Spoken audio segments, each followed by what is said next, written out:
మోడీకి మోడీ భయపడతాడా? అసలు ఏం చెప్తున్నాడు రాందేవ్ గోస్వామి? బికాజ్ మోడీ చేయగలడు, చేయదలుచుకున్నాడు, కానీ మిత్రపక్షం పైన ఆధారపడ్డ పాపం పసివాడు కదా అంటున్నాడు.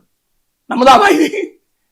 మిత్రపక్షం మీద ఆధారపడడం వల్ల తన ప్రభుత్వం ఎక్కడ పడిపోతుందో అని చెప్పి మోడీ ఏమీ చేయలేకపోతున్నాడు. రామ్మోహన్ నాయుడు నాశనం చేస్తా అంటే హీనరెడ్డి బిల్లు చేస్తున్నారు మీరు. నరేంద్ర మోడీ ప్రతిష్ట నిలపడానికి రామ్మోహన్ నాయుడు అనే తెలుగు బిడ్డ ప్రతిష్ట నాశనం చేస్తున్నారు. రామ్మోహన్ నాయుడు ఎర్రనాయుడు కొడుకు is a fairly competent person, knowledgeable person, well read. So I have full respect for him. ఎందుకంటే ఐ నో దెమ్. ఎర్రనాయుడు ఒక పర్సనల్ కూడా తెలుసు. మేము వీవర్ నైబర్స్, సేమ్ అపార్ట్మెంట్లో ఉన్నాం ఎమ్మెల్యే క్వార్టర్స్లో. ఐ సీన్ ఎర్రనాయుడు ఆయన ఇంటెగ్రిటీ అన్న స్థాయిని. సో అందువల్ల అనవసరంగా రామ్మోహన్ నాయుడు మీద అటాక్ ఏంటి? రామ్మోహన్ నాయుడు అప్పుడు ఇంకా ఢిల్లీలో చదువుకునేవాడు, చిన్న పిల్లవాడు. ఎర్రనాయుడు నేను 2009 to 2015 ఎమ్మెల్యే క్వార్టర్స్లో ఉన్నప్పుడు మా బ్లాక్లోనే ఉండేవాడు. ఎర్రనాయుడు రోజు కలిసేవాడు నాకు.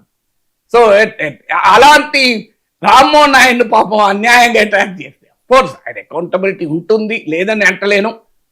రామ్మోహన్ నాయుడును తప్పు పట్టద్దు అన్నట్లేను, ప్రశ్నించద్దు అంటలేదు. ఖచ్చితంగా ప్రశ్నించాలి, ఎందుకంటే ఇది మినిస్టర్ ఫర్ సివిల్ ఏవియేషన్.